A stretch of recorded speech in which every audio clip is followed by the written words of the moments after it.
for me.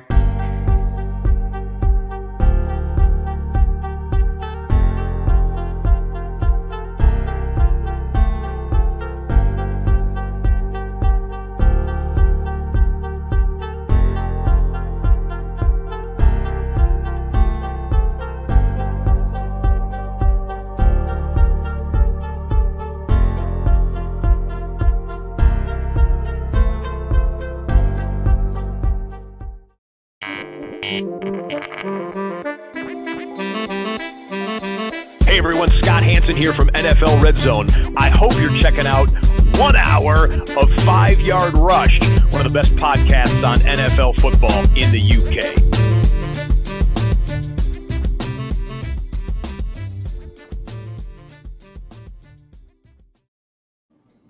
Hello and good evening, Rush Nation, and welcome back to another Flagship show here on Monday. You'll be pleased to see Murph is back from his brief holiday hiatus and joining me again. Murph, how are you? Yeah, I'm good, thank you. Yes, took last week off, had a little break, went away with the family, which was really, really nice, and just recharged the batteries. It's been a difficult year, a house move and Kitty's getting COVID a couple of times and everything. So it's just been redundancy and a new job. Yeah, had some health issues myself at the start of the year. So yeah, mate, it's always good to just turn off and recharge. But you didn't need me last week. Last week's show was terrific. You and Ali did a phenomenal job. So it gives me confidence I can go away a bit more. And I'm sure people enjoyed not having to listen to me for a week or so. So that's always a bonus. But no, good to be back. We have a very good friend of mine on. So I'm really excited for this one. I'm so glad that we have him here, and I'll let you do the honors. Yeah, so I'm super pumped to meet this guy. He was an inspiration for something that I've done later in this year as well. So joining us, talking of holidays, from his vacation home in Florida right now, that is dedication to the cause. We have the award-nominated Fantasy Sports Writers Association nominated Best Fantasy Football Publication Writer. Founder 5 years in a row. Fantasy Football Expo. Yeah, 5 years in a row. Creator of the Fantasy Football Expo and the King's Classic. It's Bob Lung. Bob, how are you, sir? Doing great, thank you. First off, I have to laugh at the fact that we're doing a fantasy football show. You have the Red Sox, and I have the Indians on my shirt. I was like, that one I do. Just chuck that t-shirt on. I get in from work. And I didn't even think about it until like, wait a minute, he's got a Red Sox shirt on. I've got. What are you both doing? I get in 10 minutes before we go live on air. It's a case of take my suit off, chuck anything on that's hanging up. I hear you, man. Hey, thanks again for having me. Always great to be back with Murph and Dan. Pleasure to meet you. And you, sir. Yeah, I'm just so excited to be here to talk about all the fun things that are going to be happening this summer, happening now, and will be happening in August. So let's get to it. Awesome. So what have you been up to since you've last been on? Been busy writing another book? Writing another book, getting the 2022 Expo together, but yeah, this is kind of an annual vacation for me. It's kind of my way to get the whole family together for at least 1 week. I mean, kids are grown, all have their own lives and jobs. So I said a couple of years ago, I said, we're going to start having a family vacation. We're going to go to Fort Myers Beach. We're going to rent a house and just all relax. And then, because, my wife and I are both accountants. So we come out of, kind of a busy season. The kids are either coming out of school or whatever the case may be. And so just a perfect time to be down here and, just enjoying it. And like you said, a lot of things going on and it's a good busy, but it is a busy question. I was sending emails and had a Zoom meeting today with NBC Sports about the Expo. They're the title sponsor. It's just, but I wouldn't have it any other way. I'd be bored if it wasn't like this. So Sports sponsoring the Expo. Yeah, that's incredible. I mean, it's just gone from strength to strength from when you came up with the idea. And we've talked about it many times on this show. We're only in our third year, and I'm just dumbfounded at the response, the excitement, the overwhelming Twitter hype. I mean, I just want to hug or high five every one of these people because God bless them for being as excited as I am. It's like when it's your baby, you're always excited, right? But you never know how other people are going to feel until you start seeing it. And, last year going from 75 people in 2019 to over 500 in 2021, because it was a break. And, hopefully we'll be heading towards 750 or maybe 1,000. I just every day just kind of have to pinch myself and go, is this real? So yeah, it's just been amazing. And Murph, like you said, we talked about this a few years ago, and I said, here's my thing I'm going to do. And you're like, oh, okay, cool idea. But you never know. And, and I'm excited to know that you guys are working on an expo in Europe to do. And my goal is to be there in 2023 and join you guys. Amazing.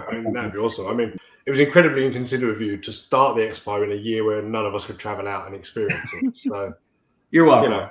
We sat there with jealous eyes looking through Twitter videos and pictures. They couldn't even come down from Canada.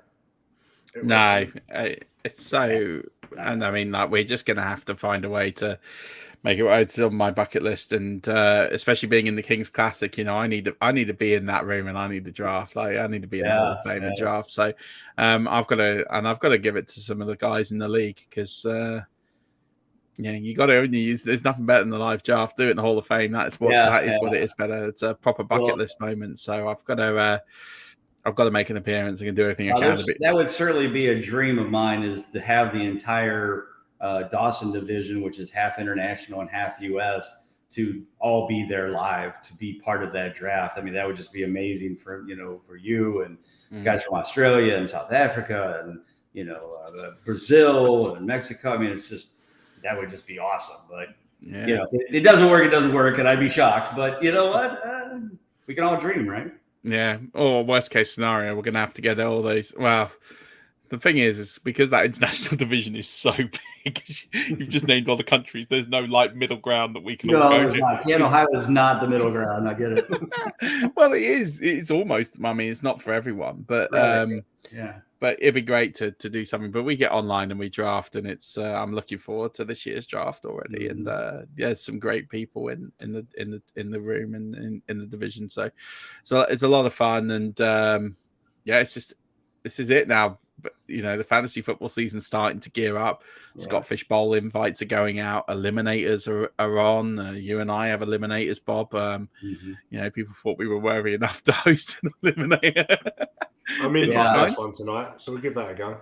Oh yeah, you are. You've got your very first eliminator. He's breaking his eliminator cherry tonight. Is Dan? So they're a lot of fun. I think there's still spots available, and I think if you use, there's a promo code now. I think I read today that if you use the SFB12 promo code and enter another one, you can get a shot into the SFB12 if you aren't already in it. So if you don't know what we're talking about with eliminators, there are charity leagues that are run by John Bosch, is a great ambassador in this industry. As I mentioned, I'm running a couple. Bob's, you got a couple, haven't you? One or two, where you play with quote unquote celebrities. There's no way I'm a celeb, so I refuse to. We're all celebrities in our own mind. We just don't know. No way. But regardless of that, you can play with. There's still a load of leagues open. So go on to thescottfishbowl.com or search on Twitter for FCE or FC Eliminator. Which stands for Fantasy Cares. All the money's going to Go Pantry. And there's a few other sort of different divisions. We're doing separate prizes and stuff to enter. But people always ask me, how do you get into the Scott Fish Bowl? Playing the Eliminators is a big part of it. But now there's a promo code. So if you aren't in the Scott Fish Bowl, you really want to get in. I'll try and post a link in the show notes later on. But if you don't want to wait for that, just go onto scottfishbowl.com or Google it, find the Eliminators page. And sign up for a couple, and then you can just donate. You don't have to donate now. You can wait till payday and donate. And you get to meet most of the celebs in there are pretty great and interact. I've got to meet some great folks over the years who I've met purely from playing in their eliminators, and they've been really chatty and fun. So if you have a favorite in there and you play with them, then do go ahead and do that. It's a massive thing. And John mentioned about it blowing up this year, and I didn't even realize it, but I didn't forget. I just kind of got the notification like, hey, I forgot to donate. So I went to donate through the league saved. They're almost at $20,000 raised already. I know. That's amazing.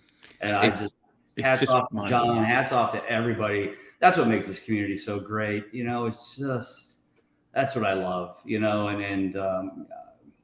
and Fantasy Cares and Scott and everybody. But, the guys that on the side do this to help, like John, like Salito, like, all those people, that's what get this over the 100,000 mark. I wouldn't be shocked if we hit 200,000 maybe this year. I know that when we do the quarterback skills challenge at the expo, which is going to be in the indoor dome, the goal is basically to make that into a charity event, and all the money will go to the Fantasy Cares as well. So, that'll help. And, I'm assuming a lot of people just, again, you don't have to donate much to get in it. We're just saying, hey, just make a donation and, but, so I'm hoping to raise some money to that, give that to Scott and his group, and just keep pushing this along. So, yeah.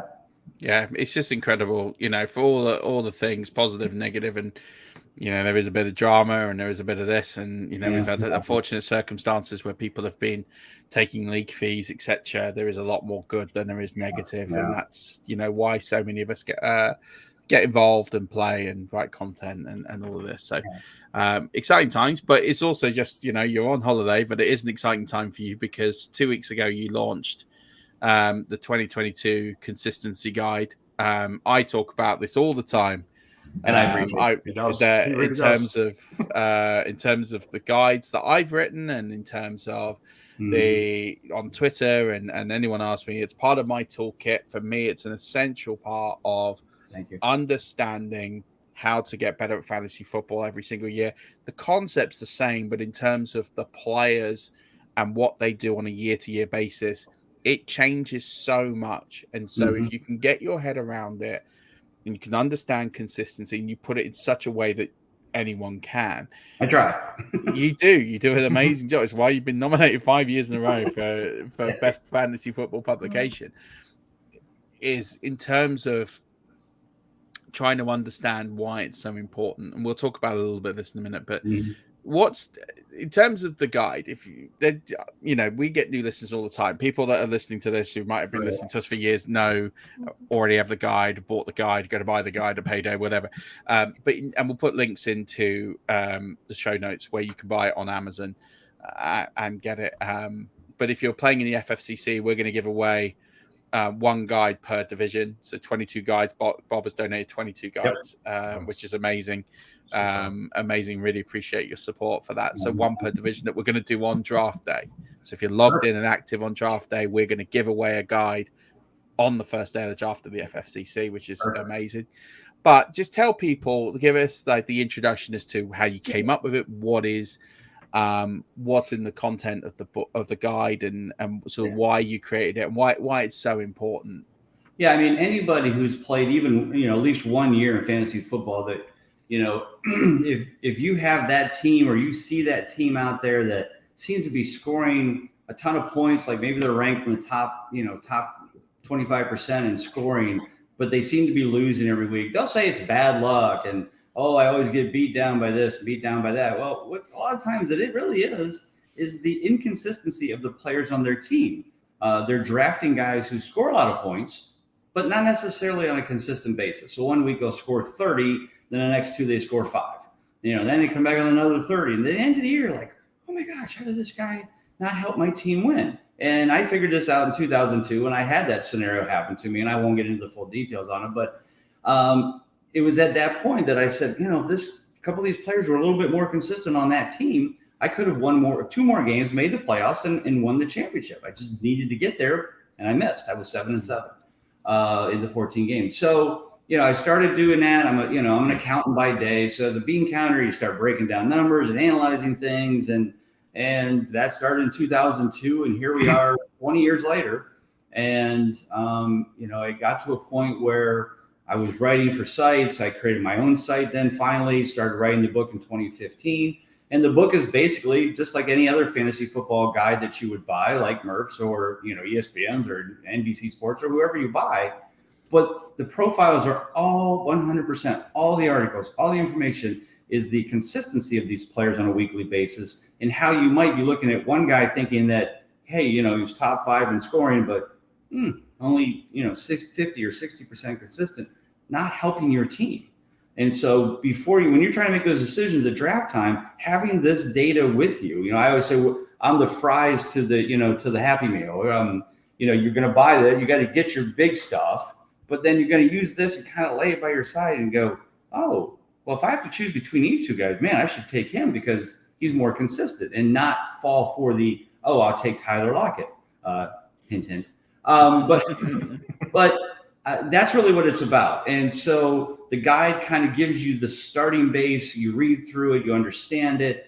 Then go to Big Guy Fantasy Sports, where I have all these tools that you can use for your own leagues. So the consistency report on there is an active change the scoring method, hit recalculate. You can download right into an Excel, and you can then sort it and do what you want with it. But you can then see how your scoring method makes players, inconsistent or more consistent, because you might go, it's 6 points for passing touchdown. Well, that may make somebody like Matthew Stafford move up a little higher, where if it's, only 4 points and it's 6 for rushing, now some of the rushing guys like a Jalen Hurts might be a little bit higher. So it really allows you to use it for your own league. And there's other cool tools, and we'll probably talk about that a little bit later, but a lot of good stuff on there. We write articles all year. And if you buy the book, there's a code in the book that you can go, and it's only $10 for the whole season. So it works out. So it helps you kind of get through the draft with the guide, then use it during the rest of the season. And some of the tools are seasonal based, not draft based. So good stuff. Yeah, it's an incredible tool. And as you say, it's not the end all be all. It's not going to automatically transform your draft strategy, or it's not going to make you go from last place to first place. But what it will do is it will enable better decision making. So when you're creating your tiers, you can use the consistency guide to change your tiers. You can use the consistency guide to say in draft, oh, well, I got 2 guys in my tier. Which one should I go for? Etc. Yeah. And I think what's key about it is you use this term, and I kind of want you to explain it about clutch games and clutch rate, because you basically draw a line in the sand on consistency, saying that game meant he was consistent, that game meant he was not. He hit a threshold and he's had a good game or clutch game, or he's not had a good. Explain that concept and how that then forms the basis of your consistency guide. Right. So the word clutch and consistency mean exactly the same thing in this world. It's just the fact that clutch is only 5 letters and consistency is a hell of a lot longer to type all the time. But they mean the same thing. But so the clutch rate, it really starts with the clutch factor, and that is a calculation of what a player at that position needs to score on a weekly basis to earn that clutch game or be in that. And what it is kind of trying to identify whether they made the top 12 in a typical 12-team league, one quarterback, the top 12. That's what that rate is going to be. Now, during the season, that rate will fluctuate a little bit as it does the averaging, it does the calculation. So there could be weeks that they just miss but anyway. But the key is that some weeks there might be 14 quarterbacks that go over the rate. Next week, there might only be 8 or 9. So it kind of averages out for the year to be the top 12. Then basically quarterbacks are top or 12, then top 24 running backs, top 36 receivers, and top 12 tight ends. Because again, we're going with traditional 12-team leagues.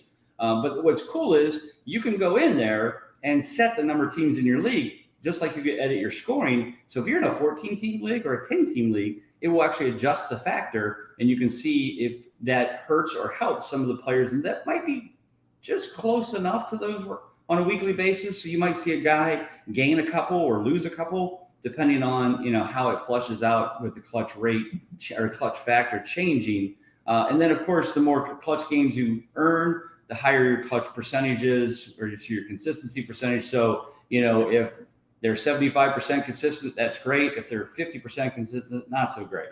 And so it's just a 0 to 100. I tried to make that simple, so it wasn't it's a 4.38. Nobody knows what that means, but everybody knows 75% is pretty good, 100% is great and amazing, and everything in between. But usually, a good player is 60%. great players 75 or over, and then the elites are in the 85 plus, 90 plus. And there's some elites. There are some elites. Devontae Adams is an elite, usually over 85, 90% every year. So, they're out there. And we all know, it doesn't surprise anybody that Devontae Adams is elite at consistency.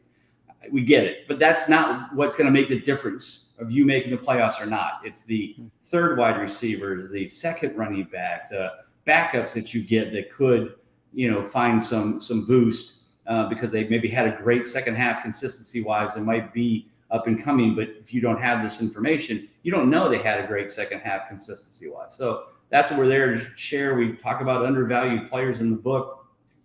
We'll update that all summer. So that's pretty much the whole clutch rating consistency. Try to make it simple. Try to make it, easy for people to understand when they see the number that it means something.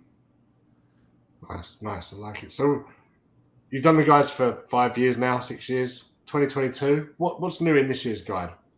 So I do have something super, and this one just came to me. This is literally before the guide was done. And I don't remember what player it jumped out at me or what came up. I know it has to do with the Kings Classic, and here's why. As Murph knows, the Kings Classic has one quarterback, two running backs, three receivers, one tight end, three more flex. So all of a sudden, it was like, there are guys that, the teams that did better than I did this year, which is most of them. I was like, man, I had, again, it was kind of like my brain was like calculating and looking at things. It's like, how did they make it to the playoffs? It doesn't seem like they had, all the great players. But then I started looking at some of the players that they had for most of the season, where they got them on waiver or drafted them late. And I was like, I wonder if they helped more. And so as I started thinking about it, I'm like, well, I can go into my consistency report and I can change the number of teams, because I know that it multiplies the number of teams times 2 for 24 running backs. Well, if you have 24 running backs, but now you have one flex, then you really need to make it 18, because now it's times 2 gives 36 running backs. I need to really kind of see how it comes into play. Wide receivers is 3 times. So now we want, more wide receivers. So now I'm going to adjust that to the fact that there could be 5 wide receivers on a team. So I started adjusting the team numbers, and I created new clutch factors based on 1, 2, and 3, and I call it flex consistency. So, for example, and then what you'll see, and the chart looks like this, and it's green in the book. Well, it's not green in the book; it's black and white, but it's shaded. So what it shows is a guy like Kirk Cousins. Base consistency last year was only 63%. Not terrible. He was actually 12th in consistency because quarterbacks weren't that consistent. But just going to Superflex, and this is where the quarterback scenario comes into play. We play a lot of Superflex. He goes from 63% to a Superflex. Now we're 2 quarterbacks. His consistency, because the clutch factor has dropped, he goes to 81% and becomes 6th overall. Wow. Ryan Tannehill is the most amazing one. So Ryan Tannehill last year, 1 quarterback scenario, 35%. If you go to Superflex, he jumps to 71%. If you go to Superflex plus 1, which would be getting 3 quarterbacks because you need a backup, he's now 82%. So what it's showing is these guys were close enough, but didn't get over that edge for this level. But this level, now Superflex, all of a sudden becomes more valuable. Daniel Jones jumps from 36% to 64% in Superflex. So that's what it was. So that's the Superflex for quarterbacks. And then it goes basically 1, 2, 3 flex. So if you're in a 1 flex league, you can see the consistency based on that. And again, same thing, running backs. David Montgomery jumps from 62% to 85%. Just 1 flex. And do you know what? You bring this up because it's so true. And this is for people who walk away from a draft slightly disappointed because everyone looks at their team and think, I smashed my draft. I'm really happy. Executed my plan. Got everything right. Or, you sit there and you draft and think, I'm not too happy with that. And what you'll be amazed, especially in deep formats and charity leagues, and I've told this story before, I'll tell it again now, is in the Warrior Bowl in 2020, the inaugural season, my draft was horrific. I walked away with Josh Allen, Alvin Kamara, a couple of pieces, but really the draft plan kind of went awry. And a lot of those pieces, I drafted like Michael Thomas, and then a week later he was announced he wasn't playing. Things like that. Like a lot of things kind of went wrong in that draft. But then what happens is, and this is where your guide becomes so valuable week to week, is when you play the waiver wire, you can get an edge in the in-season management because you'll have, as you say, those flex guides. If you're playing in leagues, especially with 2 flex, 3 flex, as some of these bigger tournaments and deeper tournaments, deeper formats are, where the flexes make a huge difference. People just think, oh, okay, well, I'll just put anyone in it and don't give it a lot of thought.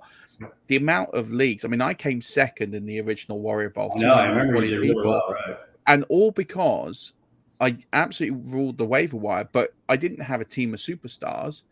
I had a team of a couple of superstars, but I had a lot of really consistent guys who just put up 10, 12 points every week. So I was never I was for a period amongst quite the high scorers because my scores wouldn't dip. They'd be around that 200, 220 a week, putting up points every week because they were guys that were going to do that.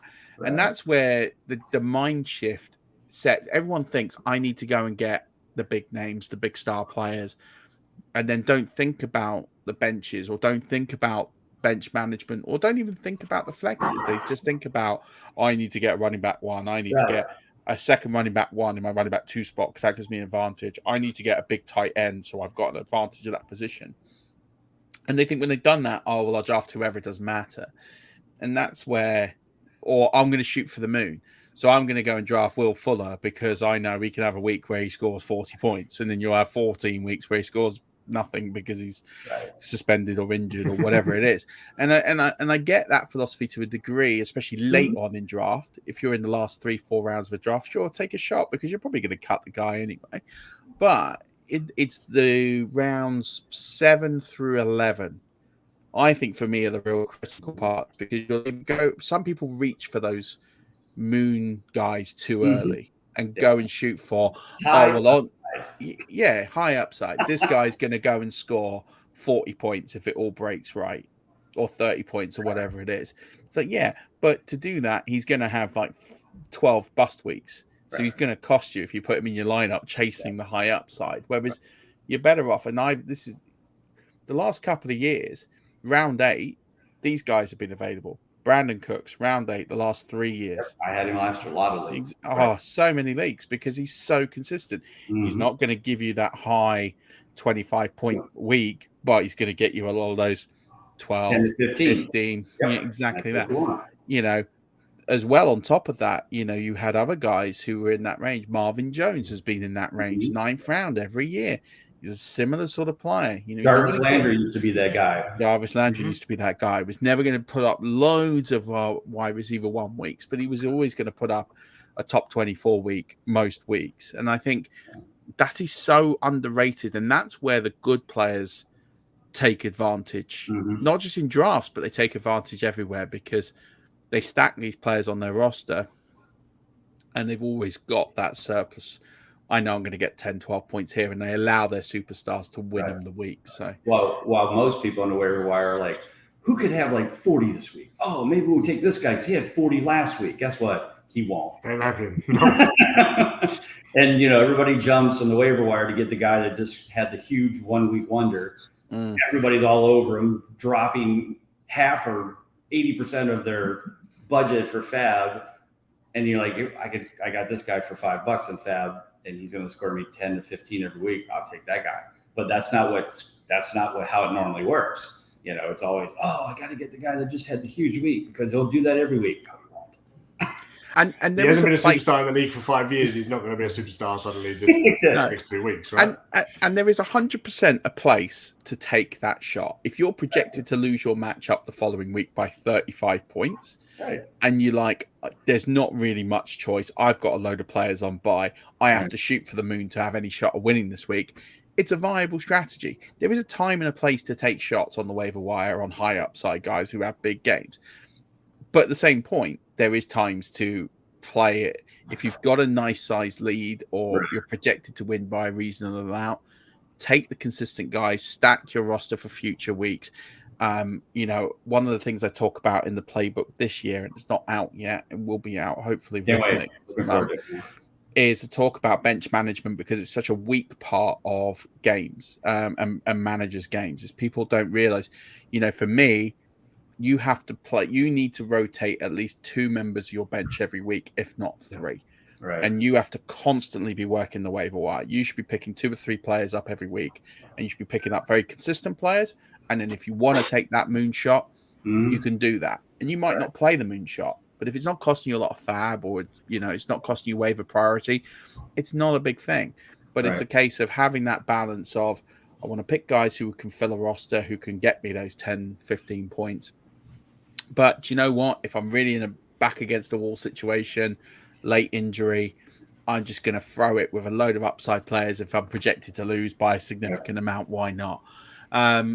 So I think it's, and this is where your guide and what you've just talked about resonates more with me than I mean, a lot of the stuff does anyway, and I talk about it for ages, but this really does, because people underestimate the flex position by a long, long way. And it's the flex position that wins you leagues.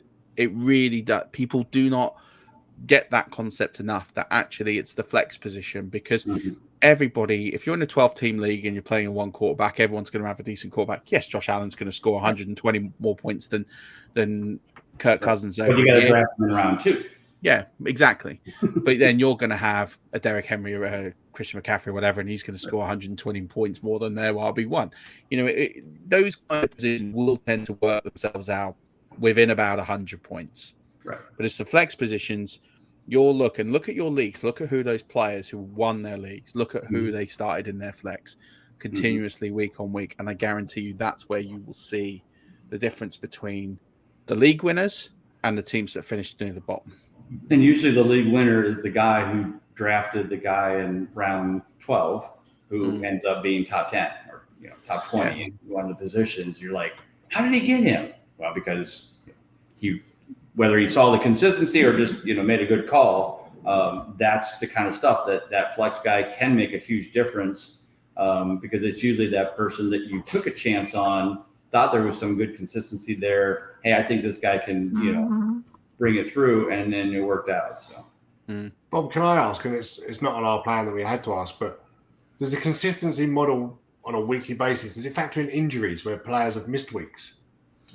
Not really. I used to calculate. I kind of use a calculation called X consistency that's in the guide, and what that does is it kind of takes the weekly average fantasy points and then times their consistency model. And what it actually does is show that here's a guy that might have missed 4 or 5 games, and if he can play a whole season, they're just as consistent as this person. So it helps kind of even the field.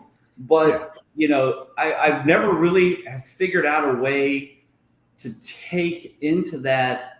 The only way I did have a calculation once, and I forget what I called it, and I don't do it anymore. But literally what it was here's the it was kind of fantasy points per game times consistency times percentage of games played.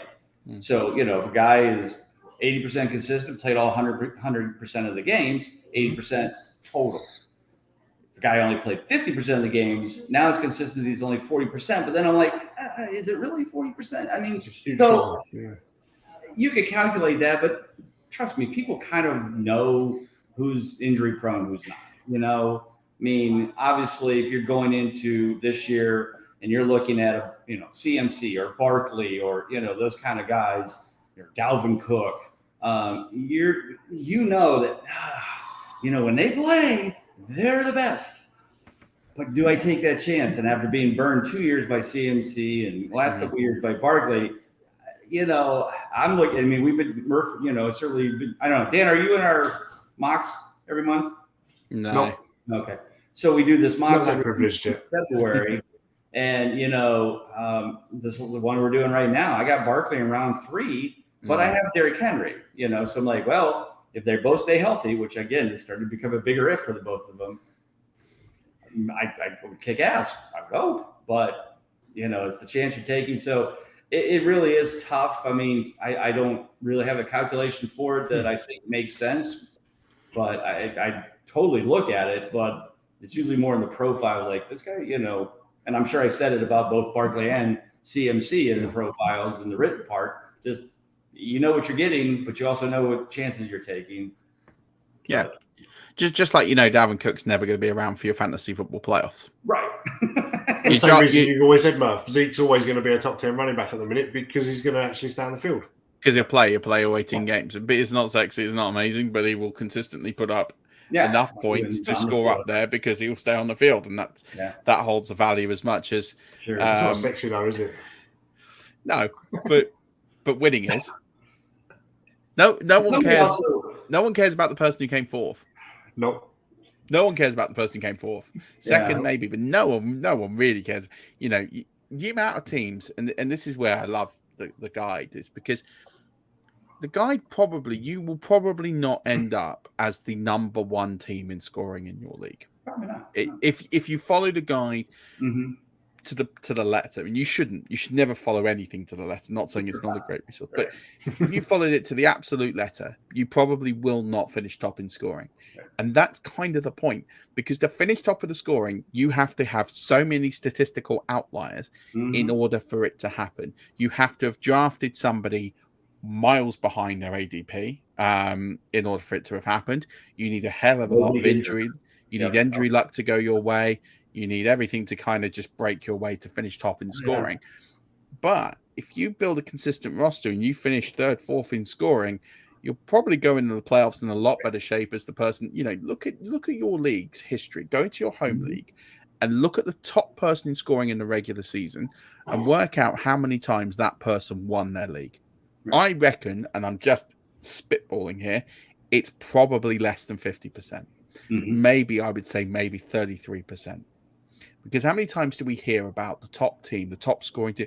Well, I led my team in league. I led my league in points and then didn't win the playoffs. Right. I got seed against the 6th seed and it's absolutely stupid because I got a bye and then the 6th seed won and then they beat me and then the 6th seed goes on and wins the league.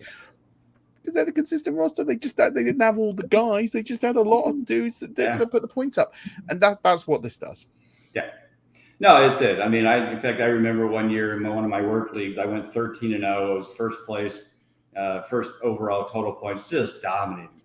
And man, first week of the playoffs against whatever it was, 6th seed or 4th seed or whatever it was, every one of my players took a dump and I lost. And it was just like, so yeah, it happened. No, you're right. And again, and I think that's where the injury stuff comes into play even bigger is, those guys like Dalvin Cook and like some of these guys who don't make it through the season. Now, last year, I think there was certainly, not only was there injuries, but the COVID certainly has thrown a wrench into this the last couple of years about guys, and it's not always the star players. It's 2 linemen are out this week with COVID, and all of a sudden the running back can't, put up the usual numbers.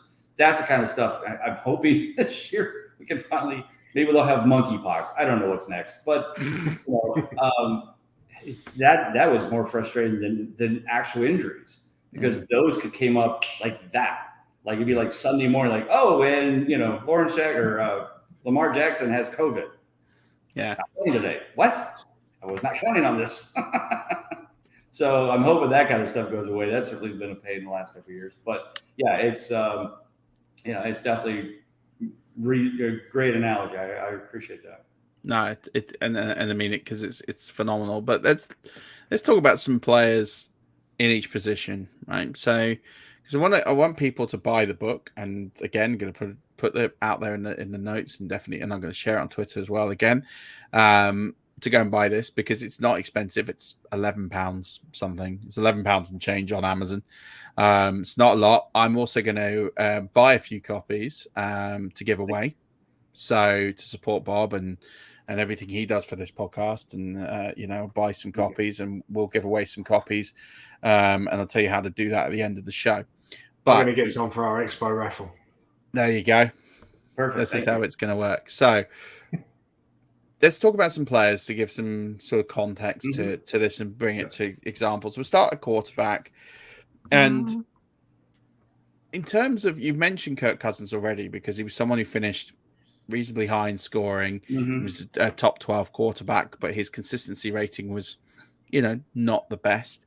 But is there anyone that would really surprise listeners from a quarterback perspective who finished quite high in scoring, but actually wasn't all of that consistent, and actually you'd be better off looking at other options? So I'm going to say the player I'm going to list there is all of the quarterbacks.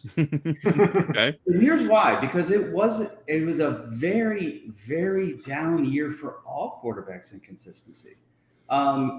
Just a couple of years ago, Mahomes was 95%, and we've seen some very big numbers. And again, I don't know if it's the extra game or the COVID, again, that took out key players.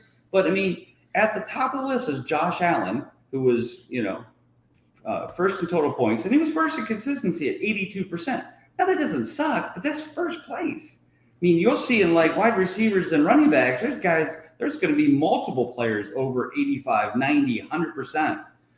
But quarterbacks, so Tom Brady, Patrick Mahomes, who always were consistent, were second in total points, fourth in total points, 71%. But that's not Patrick Mahomes' numbers. That's not Tom Brady numbers. So if those two guys can't get their consistency too high, then, and the rest, like I said, 12th place in consistency was Kirk Cousins at 63%. I mean, these are all players who are top 12, so should be starters, right? Jalen Hurts, 67. Russell Wilson, 64. Lamar Jackson wasn't even in the top 12. He was only 62%. Justin Herbert was third at 76, but Matthew Stafford was tied with him at 76. And yet Matthew Stafford's going around. I'm getting him round 9 in our mock drafts. Yeah. Why? They lost Robert Woods. They got Allen Robinson. They still have Cooper Kupp. They still have Tyler Higby. It's like, what changed that all of a sudden Matthew Stafford is worthless? Not worthless, but round 9? So it just dumbfounds me how this, but, Joe Burrow was 69%. So quarterbacks as a whole, and I guess what I'm trying to get to is the fact that I'm not sure it's worth reaching for Josh Allen. Maybe a Justin Herbert, but if you can get Stafford or Brady, Mahomes is still going in 4th, 5th round. We used to have to draft him in the 2nd round. Yeah, you lost Tyreek. We don't know, so I'm kind of staying away from him. But, yeah, I think quarterbacks as a whole last year just weren't consistent. I'm not sure I'm going to see much improvement this year because I feel like, teams, they're throwing the ball a lot, but because of that, the clutch factor just kind of hangs at a 19, 20 points a game. And again, teams are just kind of doing what they need to do. And maybe it'll improve this year if we have better on the health side especially without the COVID. But whether it's that or not, I don't know. But quarterbacks as a whole were down last year. And so, yeah. Yeah. And I think to add to that, quarterback scoring was down last year. You do the comparison of 2020 to 2021. Weeks 1 through 17, I think 6 players were averaging over 23 points per game. Last year, that number through weeks 1 through 17 was just the one, and it was Josh Allen. We're not seeing those high scoring games, but we're not seeing those consistently high threshold games that we used to see from sort of top winning performance weeks.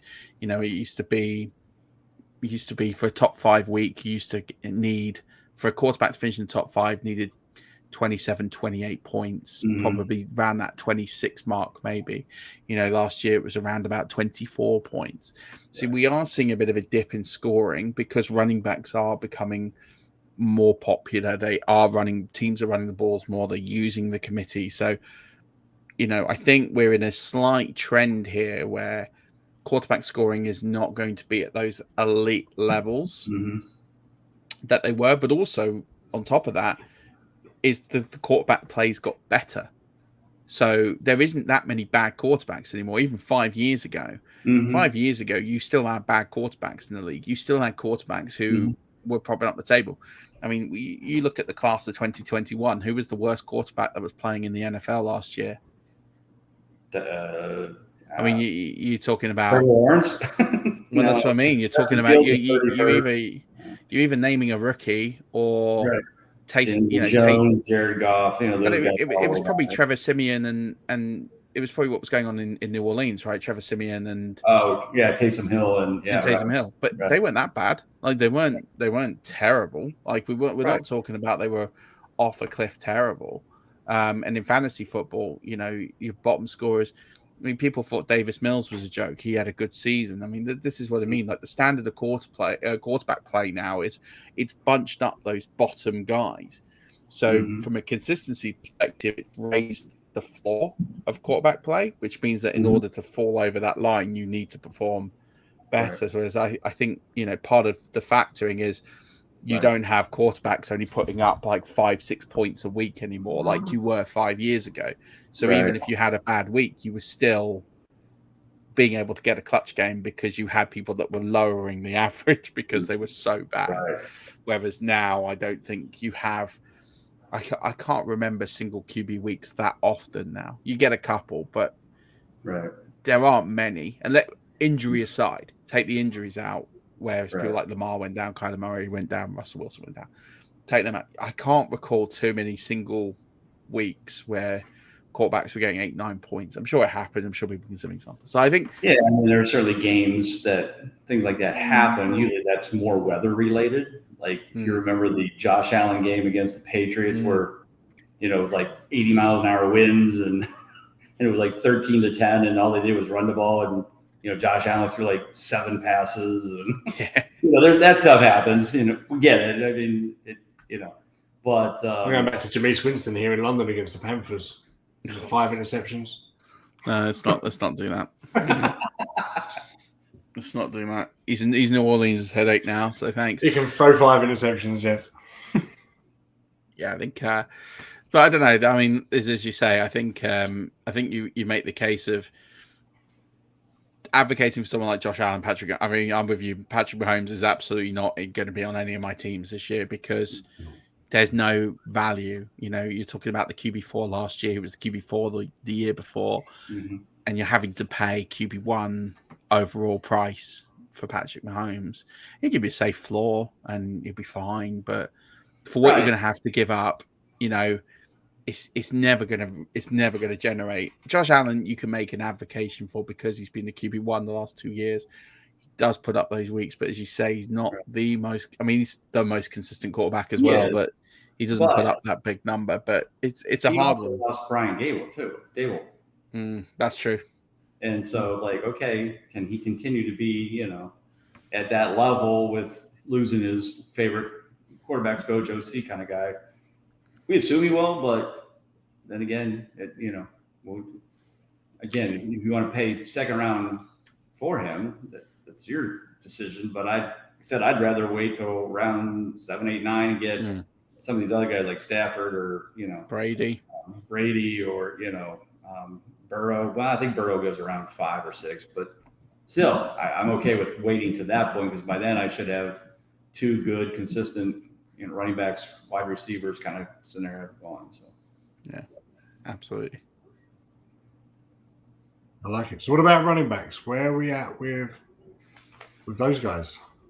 Value to be found. I think there is. Again, I love Murph doing this mock draft because to me it really. I mean, I can look at ADPs in March, but they're not always that good. So I kind of rely on our mock draft, and I appreciate this, Murph, to kind of look at and go, I like that value there. And again, they change from month to month, but I feel like the one we're doing in May now is pretty close to where I think, again, things will change and there'll be, injuries and stuff. But I know, right now, I think, obviously, like I said, there's these major injuries and CMCs and the Barkleys and the Dalvin Cooks and, Derrick Henry, in fact, in addition. certainly make that first round a little bit more interesting this year. I've been in the third spot the whole time, and I just can't not take Derrick Henry there. No. I want to change, but I just go, I gotta take him. But I just feel like this is the kind of year that, if you want to take Cooper Kupp, I could take Cooper Kupp in third spot. I don't think I would get too much flack for it. Because he's going to get the ball. Stafford's going to love him, and it's going to continue. But I think that certainly makes it not so obvious. It used to be like, oh well, there's always going to be 9 or 10 running backs taken the first round.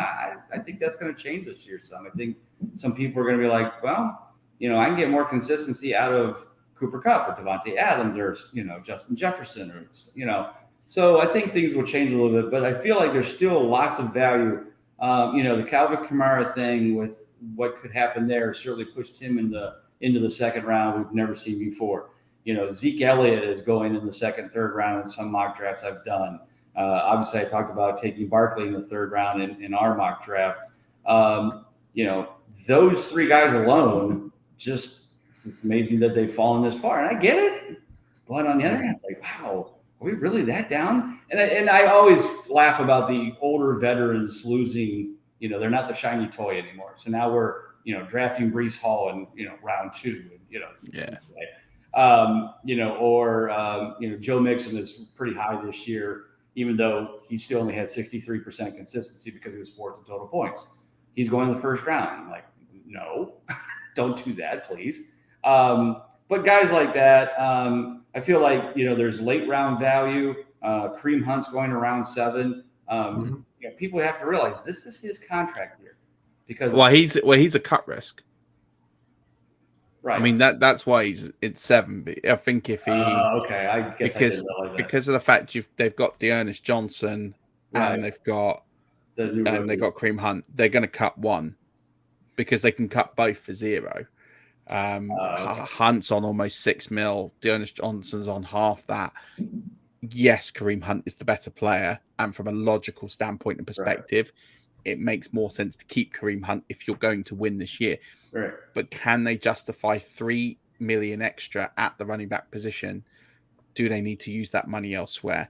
Right. And I think that's going to go all the way down to camp. I think it's going to be I think Kareem Hunt will probably be okay, but I'm not going to sit here and say that he is a lock to make that roster. Yeah. But then it's where he turns up, because if he turns up in he turns up in a messy backfield like Jacksonville, what are you going to do? Okay, that's fair. Another guy I like late round is Damien Harris, and I realize that New England's always kind of a question mark of are we going to? But Damien Harris was so good last year, so consistent during the year, especially in that second half of the season. I felt like, they had the opportunity to really let Stevenson and others, and I know they drafted a couple and they've got some guys, but I feel like they're going to give Damien Harris all the chance in the world. They don't have Josh McDaniels now, so I'm hoping that the guy's smart enough to realize that Harris seems to be the most talented of the 7 or 8 or whatever they've got running backs wise. So I like him because he's going round 6 and get him as my third running back. So again, it's one of those, well, if he ends up being my flex, that's a good thing too. So I like him. David Montgomery, he's going to get the ball there. I don't see how he doesn't. He certainly runs hard. Definitely get Khalil Herbert as his handcuff, because he certainly has a tendency to run a little. He's like Chris Carson. He kind of runs like a battering ram, which then usually puts him out for a few games. And then super late, Nyheim Hines last year did nothing, and everybody forgot about him. But they got Matt Ryan now at quarterback, and Matt Ryan loves to check down, where Carson Wentz did. So I really like him making a comeback to a couple of years ago when he was, in that top 30 running backs, but you're getting him, almost for free in these drafts. And Marlon Mack, just a couple of years ago, Marlon Mack was 1,000-yard runner before Jonathan Taylor showed up. Yeah, I know he got hurt, but it's been 2 years since he tore his Achilles. And I feel like Houston really didn't go out to get anybody any better. I mean, they drafted somebody. I don't remember who it was now. But they didn't get anybody like in free agency to try to take over. I think they got Darrell Williams Well, they got this. They drafted Brian Robinson and Damien Pierce from Florida, who's a banger. Damien certainly can be a backup. He's a banger. The problem is, and this is where it will depend on what Lovie Smith does as a coach. Right. Is they just had last year that position was completely disrespected in Houston because it was Rex Burkhead, Daro, and because he was in. David Johnson was there, David Johnson, who was barely used. They had about 4 or 5 backs who just basically that no one got a relevant role. Right. But it is a different coaching staff. It is a different team. Mm-hmm. So it is, there is every chance Marlon Mack comes out. I don't think he's going to win an entire, but as you said, for what you're paying for Marlon Mack, which is nothing. Nothing. Right. I'll buy the lottery ticket all day long because you know what? If he gets 60% of that role, he's going to be effective. Right. Because no one's had 60% of that role since David Johnson had that one good year there. Yeah. It's been a long time in Houston since anyone. You're probably going back to Lamar Miller, really. I think it was the last time in Houston. A relevant running back. So I think it could happen because, as you say, Rex Burkhead's made of glass. He'll go down anyway. They got Dara and Gabawale. I think he'll do something. I think, Damien Pierce will get some work. The only thing that worries me about Marlon Mack is touchdowns, but I think, if he gets all the way between the 20s, he'll make up with the receptions. Right. Like you said, I look, kind of going back to our conversation about flex. I look at Marlon Mack as if I can get him, like you said, practically for free in these drafts, if he becomes a good flex player, definitely if I can get him in the Kings Classic as like my third flex, I feel like he can get 8 to 10 points a week, and that's perfect. That's what I want. Completely agree. And again, he may not score a ton of touchdowns, but if he can stay healthy, which I assume he can, he really hasn't put any miles on the wheels in a couple of years because he's just been a backup. That he should be pretty healthy, and I would think he'd play with a chip on his shoulder. All the stuff that you want when you're looking at those late round people, like. Who's got a chip on his shoulder that wants to prove that he's not done in the NFL? Well, Marlon Mack has all the incentive in the world. If he can run well, then, he might get a bigger, better contract down the road, go to a different team, be more valuable. He's only 24, 25. Yeah. There's definitely mileage there. Yeah. So that's fair enough. What about wide receivers then, Bob? Because you've seen some of the biggest names in the sport change teams this year. Do you think their consistency is going to take a dip as a result of that? I really looked at those guys that changed to take major roles, and I just don't see too many reasons. Like Tyreek Hill going to Miami because of Tua. I don't think Tua is a great quarterback, but Mike McDaniels is there who used Tebow Samuel as a runner, and if he does that, Tyreek certainly has a lot of value there if they maybe use him in that realm. He's a little smaller than Debo, so I think you can run him as much. But I feel like they paid him all the money. They traded half their team away, so they've got to use him and they've got to put him into a place to be effective. And I think Mike McDaniel has that talent. If they had last year's coach, maybe I wouldn't have been as excited. But I'm definitely excited about Tyreek going there. We've got Devontae going to Oakland. Sorry. But he's reuniting with Derek Carr. We know damn well Derek Carr's going to throw the ball to him 15 times a game. That's just not going to go away. So that I don't see any reason why that consistency will change much. AJ Brown, they got him for a reason. I feel like Jalen Hurts has the arm to do it. So if they could just, use him more, that might hurt, a guy like Devontae Smith a little bit, but I don't think it's going to hurt AJ Brown. So I'm okay with all the movement from that standpoint. The only one I'm really worried about is Seattle. DK Metcalf. Tyler Lockett is too inconsistent when he had Russell Wilson, so that's not even an option. But DK Metcalf is the one that I'm a little worried if they continue to go with this brilliant idea that Drew Lock is their future or Geno Smith. DK Metcalf could be in a world of trouble.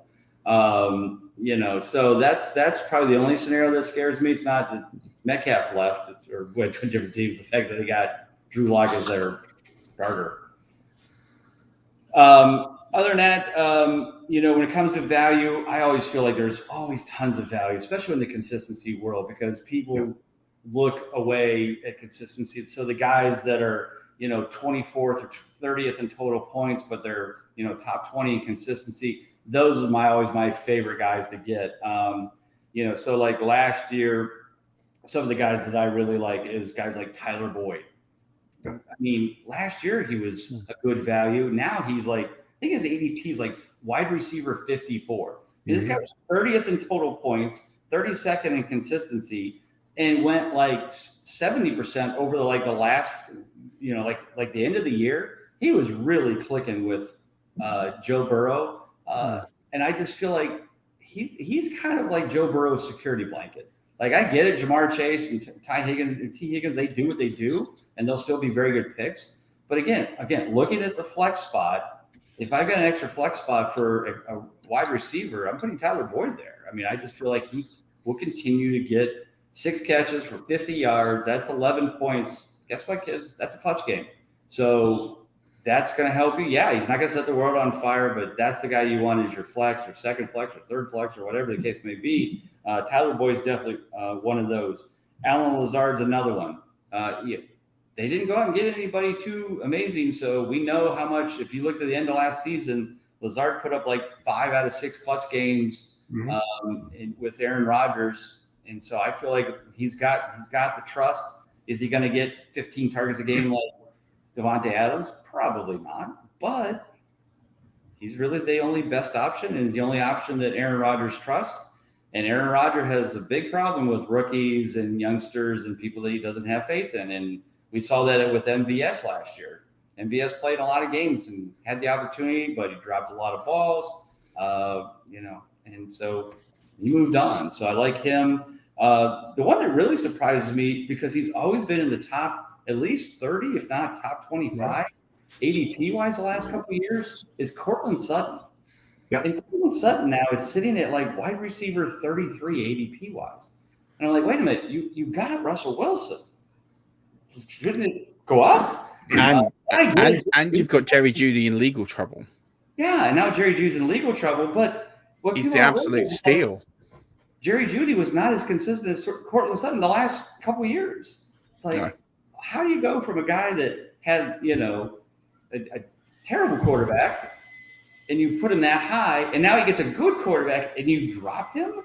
That one's got my mind blown. I'm like, did Courtland Sutton lose a leg? Why are you down on Courtland Sutton? So I got him. There's other ones like Russell Gage going to Tampa. Yep. He's going to be kind of number 2 if Godwin doesn't come back 100% healthy. He's going to be on every one of my rosters this year.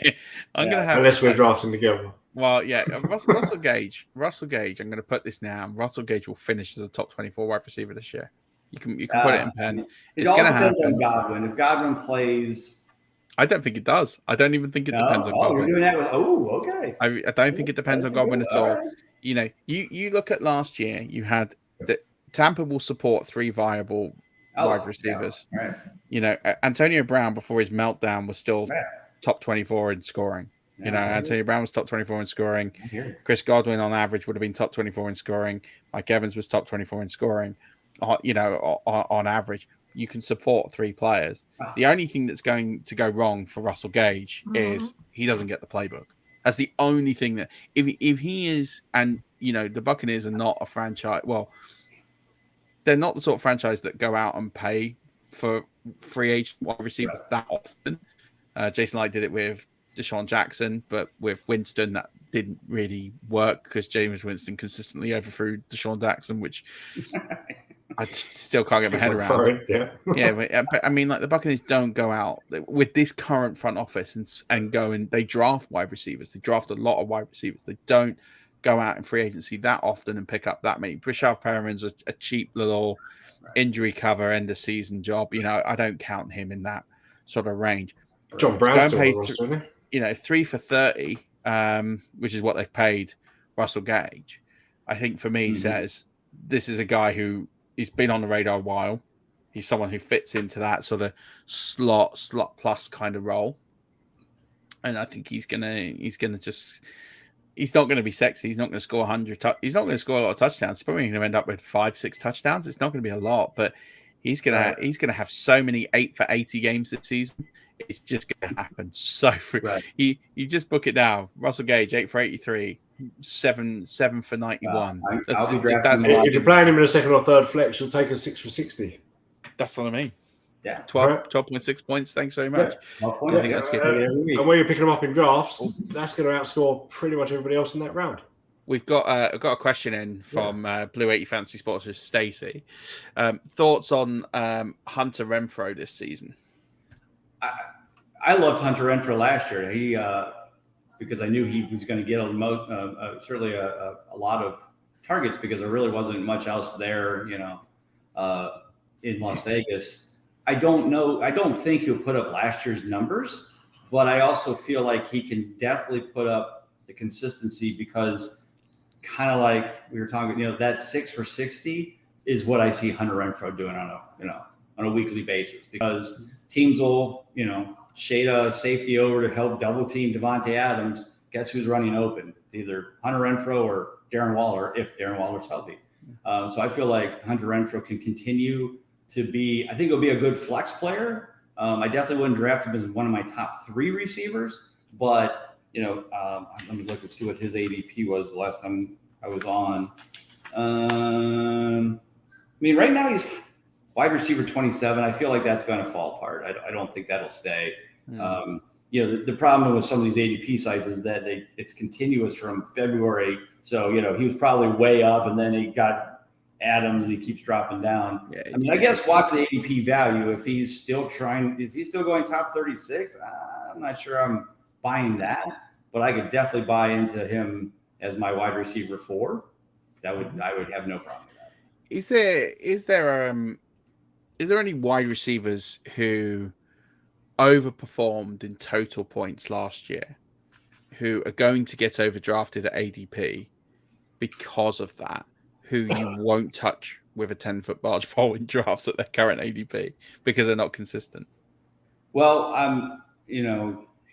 again, DK Metcalf comes to mind, but that's really more because of the change. Jalen Waddle last year was 12th in total points. Consistency was only 22%. Now you're adding Tyreek Hill. So I'm not buying the fact that Waddle can put up last year's numbers. Not with Tyreek there. Let's see. Can I chuck a name at you, Bob, that I feel fits what Murph's asked? Mike Evans. Mike Evans can have a 120-yard, 2-touchdown game, or he can have 2 catches for 26 yards. Just as a Buccaneers fan as well, that's how it feels he is. Well, and he used to be that way. 4 or 5 years ago, Mike Evans was my poster boy for inconsistency. He was my Tyler Lockett. Because every year he would be like 55, 60% consistent and be top 12. Mm-hmm. But since Brady's come on board, that has completely changed. So last year he was 9th in total points, 75% consistent. That's hard to beat. The year before, I think he was about the same spot, top 10 in points, top 10 in consistency. He has been the consistent because with Brady, he's more his touchdown guy. Yeah, I was about to say that. Yeah, so that's an automatic half of the clutch rate. Just actually, it's more than that because you're getting, even if it's one catch for 10 yards and a touchdown, you just scored 8 points. So he catches 1 touchdown a game, he's pretty much already to the clutch factor. So I feel like that has certainly helped a lot in that realm. But he's also still getting, he still gets those 6 for 60. Not even. 2 for 2. Yeah, he'll have those. He missed clutch games 4 times, but and so 14. See, that's the thing. We was talking about the difference between like running backs, wide receivers, and quarterbacks. He was 75% consistent, which was there's only 1 or 2 quarterbacks that were over 75%. He was 14th in wide receivers. So it's just like I said, a big difference. But I like Mike Evans, especially if Godwin's again not 100%. Brady's going to look at him even more early in the season, but depending on when he goes, and when we look at our sleeper draft here, he said 3rd round. Yeah, 3rd round. Okay, that would make sense. I'm happy with that. Yeah, just to hammer that point on touchdowns is exactly it. Last 3 seasons with Winston, he went 5 touchdowns, 8 touchdowns, 8 touchdowns. Yeah. With 2 years of Brady, it's been 13 and 14 touchdowns. Right. So, Evans used to get those lines of like 4 for 36, 3 for 29. Right. Brady. He still did last year. Yeah, but he still had Evans, 3 for 24, a 2 for 27, a 2 for 48, a 2 for 62. Evans had a game last year for two receptions for 2 yards and 2 touchdowns. Yeah. That was one of his games last year. Like, it's ridiculous. So you had 2 receptions, 2 yards, 2 touchdowns, or 3 yards. It was something ridiculous. Single-digit yards, 2 receptions, 2 touchdowns. Like, it's, as you say, he's the red zone weapon, and that's the weapon that he loves. If Gronk doesn't go there, we could realistically see 17, 18 touchdowns from Mike Evans. Maybe he could touch 20 touchdowns as a receiver if he stays fit. If Gronk isn't there, because there's no one else he trusts in the red zone as much as Evans and Gronk. So, that's why his consistency has improved. Is because, as you say, because of the touch. If you're going to score an extra 7-8 touchdowns a season, it's a significant amount. It's not. The other thing with Winston too was Winston would throw 5 interceptions in the first quarter, so he had to throw the ball 80 times in the second half just to get him back into the game. So. Evans had a lot of, targets and stuff. He just wasn't scoring. But he really did. I said that one year, I think before they got Brady, Winston was like, I think he was top 12 in consistency and maybe even total points. But it was more, I don't know as much total points, but because he would still get minus 10, but then he would have, 350 yards and 3 touchdowns just to get him back in the game. And we were like, oh, look, you're in a clutch game. And he sucked. Yeah. And that's just, I think, what happens, isn't it? But in terms of then moving to tight ends, now I have a separate question on tight ends. And before we get into the players, something I just wanted to ask quickly, because I'm conscious of time, is because the top is so top heavy, that position. But you've got. I disagree. Okay. So I was going to ask you, one, your thoughts on that. And then secondly, to draft it in, is how are you attacking drafts this year based on tight ends? Because my school of thought is I'll either take Travis Kelce or I'm going to just punt the position. Mm-hmm. And I'll just take someone, I'll draft someone late, or I won't draft anyone and I'll pick someone up, because I think you can find just as much success off the waiver wire or from someone late if you know what you're doing than just drafting one, because those middle round tight ends never really pan out, or very rarely. So what are your thoughts on it? How does the consistency guide stack up with tight ends? Well, I mean, in the old days, and by old days, I mean 2 years ago, when Kelce was so far ahead of everybody, totally made sense. When George Kittle was healthy all season long, it was right up there. It was made sense. And we've had Mark Andrews up there in the past. This past year, Kelce was actually second in total points. Actually 30-some points, 36 points, 34 points behind Andrews. All of a sudden, to me, Tyreek leaves. Okay, so won't they just double Kelce? So I'm kind of worried about Kelce. Yet he's still in our mock drafts, is going to the second round. Andrews is going to the third round. And I can understand that. Both, Andrews was 88% consistent last year. Kelce was 75. But there's so many other tight ends, and I've always kind of been I stay away from the big boys, and I'll just get – and I get it. I've been burned. Last year, one of my guys, I think, was Hawkinson. Didn't work out. He wasn't terrible, but he was 7th in consistency, but he missed 4 games and was 15 total points. But Dalton Schultz is my guy. 2nd in total points last year. His consistency was 76%, he's 3rd in total points, 2nd in consistency. He was higher than Kelce. We look at Dallas, and he did that last year with Cooper, Lamb, Gallup, I think, was hurt, but I don't remember how many games he missed, and then Cedric Wilson. Cooper's gone, Wilson's gone, and Gallup may not be back until October. Mm-hmm. Who else are they going to throw to other than CeeDee Lamb? To me, it's Dalton Schultz. So I don't see why his ADP now is – he's tight end 5. It's not terrible. 5th round. But usually doesn't go that high. In fact, in ours, I was looking, he went Where did Schultz go? Why can't I find Schultz? He's not high. Did nobody? Oh, come on. Somebody had to draft him. Someone drafted him. Let's have a look. Oh, there we go. So he went in the middle of the 8th round. So the 5th round mock or ADP, I don't see that happening. But so he's one. Zach Ertz is my other guy, and Tyler Higby. I mean, Zach Ertz last year, 5th in total points, 9th in consistency. D-Hop misses the first 6 games. So, again, if I can draft him late, that's fine. And then Tyler Higby is the one that just blows my mind. He's tight end 21.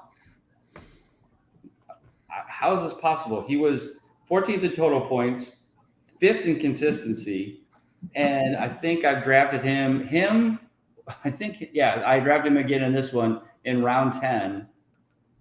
Those 3 guys, if they could just match, you're getting such value there. I mean, if you want Kelsey, go get Kelsey. I'm not going to argue with you. I get it. But if I can draft any of these 3 in rounds, 8, 9, 10, maybe I'll draft 2 of them. And then in case one of them just doesn't really match it. But again, Higby in for the Rams, they lose Robert Woods, but they get Allen Robinson. They've got Cooper Kupp. They have a running back scenario. We hope Akers is healthy. So I see Matt, and I'm drafting Matthew Stafford in my leagues too. So I feel like that Stafford to Higby was such a good combination last year. I think in the second half, Higby was, last 3 games. What I mean, he really showed. I mean, in fact, I know what I wanted to go over. Higby in the first 7 weeks was 5 for 7, and that's when they had Robert Woods. So a lot of people are like, oh, well, he had all his numbers in the end of the year when Robert Woods was hurt. Actually, that's not the case. They brought in Odell, and then Odell kind of got a little bit more. But when they had Robert Woods, Higby, and Cooper on the field at the same time, he was 5 of 7. I mean, that's, again, 75%.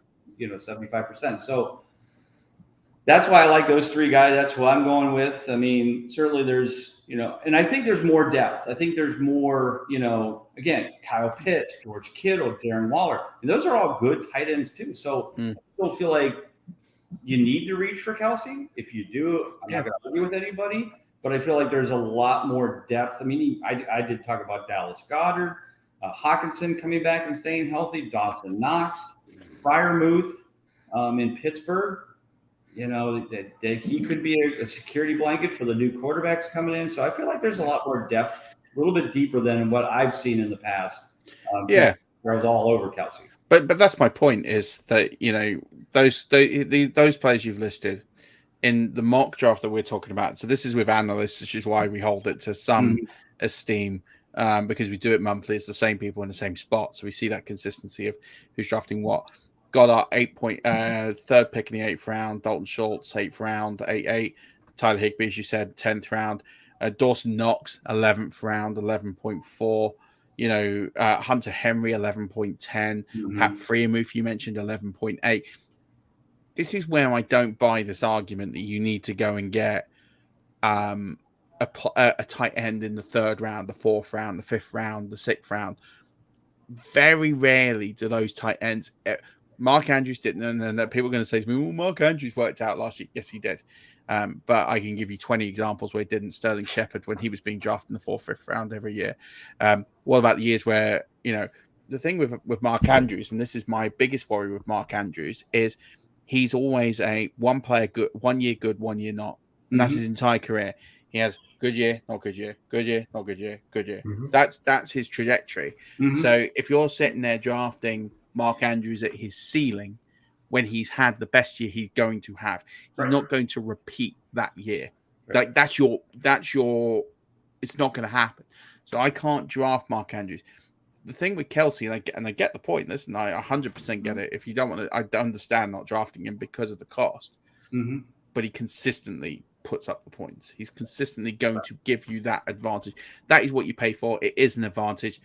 Would you prefer other players there? 100%. I could make the case either way, but at least I half understand it. But when you look at tight end scoring. I mean, it's so bad in that 4th, 5th, 6th round historically. I mean, I do this thing where I look at drafted by round players, and the 6th round perennially for tight ends, the best year for tight end scoring in the 6th round players that were drafted at tight end was in 2018 over the last 4 years, and they were scoring 7.5 points a game. Whereas if you drafted tight ends in round 10 last year, they were getting you 12 points a game on average. That was probably Schultz or Higby. Exactly that. That's what's pushing it up. The same in 2020, the same in 2019. That sort of 9th, 10th round is that sweet spot for tight end. That's where, again, I just say, just punt it till later because it's not worth that investment in capital. As you said, with guys like Pitts, with guys, right? You had to take a guy that high. They have to be number one in scoring, and they have to be number one in scoring by 50, 40 points to make it worthwhile. And there's another tight end that's not even getting drafted. And I get it, and I know why. But Cameron Brate, the last year that Gronk wasn't there, or Gronk or O.J. Howard wasn't there. Now, that's 5 years ago. Cameron Brate was top 12 in both points and consistency. I think it was 2016 or 2017. You got to believe if Gronk doesn't come and play, Brate could be that guy again. Looking at flex, you got 2 tight ends or a flex tight, whatever the case may be, you could see him being top 15. Yeah, 100%. Because now will Gronk make a decision in week 4? Yeah, that's the problem, and I get that. But again, like if you're in a best ball 30 rounds kind of stuff, and you're just like, I don't even know where to go in round 28, get Cameron Brate because he can help you for 7-8 weeks until Gronk decides, well, all right, I'm done with my Vegas trip. I guess I'll go play the rest of the year and win another title. Because Cameron Brate, between 2016 and 2018, he was the only tight end in the NFL to have scored 6 touchdowns or more in each of those seasons. There you go. Last season, he scored 4 with Gronk there. Yeah. So he's not a nothing player. No, he's not a nobody. That's what I mean. If Gronk isn't there, he's going to get 7-8 touchdowns, which is good enough for, as you say, a top 15 tight end. Right. So, again, I think there's always stuff you just have to look and you have to think it through. A lot of people are just, I still see Gronk going wherever he's going, 7th, 8th round. I get he's not going where he would if we knew he's going to play, but people are still drafting him. I'm in best ball drafts and that kind of stuff. And I'm like, really? Somebody's taking Gronk in round 7. Okay. I got him in round 13 in our analyst draft. There you go. Right. And I get it. If you're going to pick him there because it's a second tight end or even a first tight end, because, if he doesn't play, you'll just pick up somebody. Yeah. But like I said, and there's just so many players like that could get back. I mean, Logan Thomas rarely drafted. Just 2 years ago, he was top 12, 4. 15, Gerald Everett. Nobody's mentioned Gerald Everett this year. My guy. Yeah, Gerald Everett. Robert Tonyan. Remember him 2 years ago when he was top 12 or top 5, I think, in total points of consistency. He gets hurt. He's totally forgotten about. Guess what? Aaron Rodgers loved him when he was on the field, so he's going to be. I mean, Mo Alley Cox now becomes the tight end main tight end in Indianapolis with Matt Ryan. Matt Ryan loves his tight end. So I feel like there are so many guys. Like I feel like you could just draw a name out of a hat, and you might get a top 10 tight end just with a draw because you don't. Hayden Hurst to the Bengals happens every year. CJ Zuma at the Jets. Yeah, Hunter Henry last year. So many. So many. Irv Smith didn't play at all. Yeah. He's the only guy in Minnesota. I mean, Tyler Conklin last year was 16th in total points, and he's usually, nobody even heard of Tyler Conklin. Like you said, Uzuma was another one, kind of just came out of nowhere. We haven't talked about Evan Ingram in Jacksonville, Jonnu Smith coming back, like you said, Gerald Everett, Gesicki in Miami, Dallas Goedert in Philadelphia. I mean, he was top 11 in both points and consistency. Nobody's even talking about Dallas Goedert. There's so much there. But like you said, and I think you hit the point on, the nail on the head, Murph, is that you're just not getting a lot of points out of this position. I mean, the number 12 in total points last year, believe it or not, you want to take a shot at it? Anybody want to guess? Number 12 last year was not Jimmy Graham. No, wrong year. Last year? Yeah, last year. God, I'm trying to think. Noah Fant. Noah Fant. Okay, I thought. Anybody guess that? Anybody even did that even cross your mind? I was gonna go Jared Cook, but yeah. I had Cole Kmet in my head.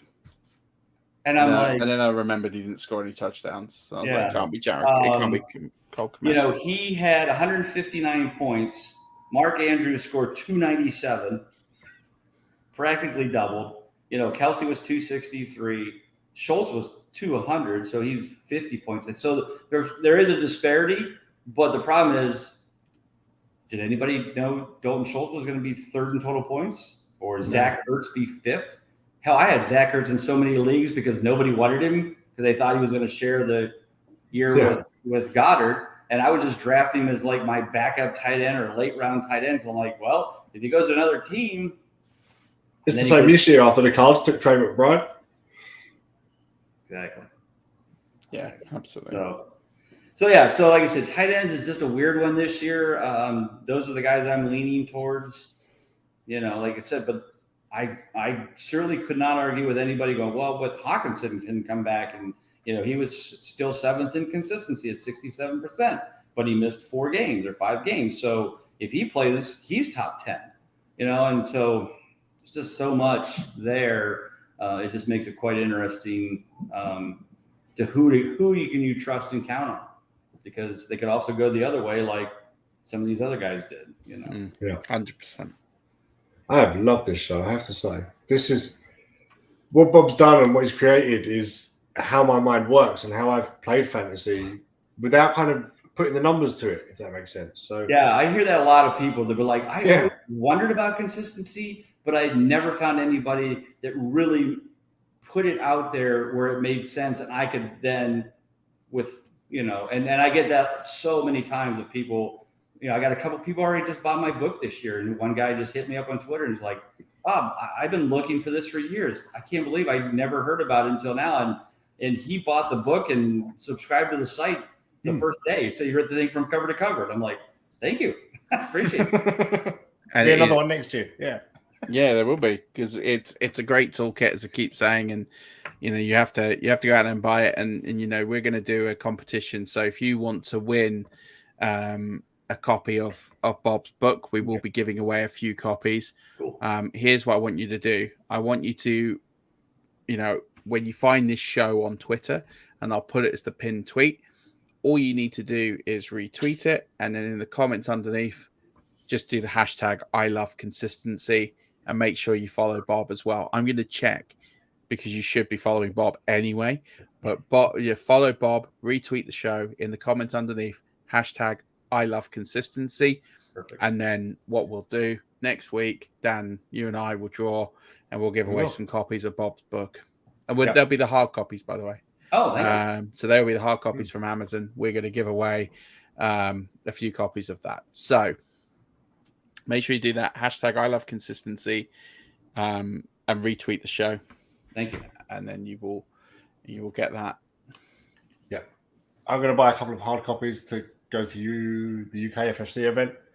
So we've got a raffle there. Appreciate it.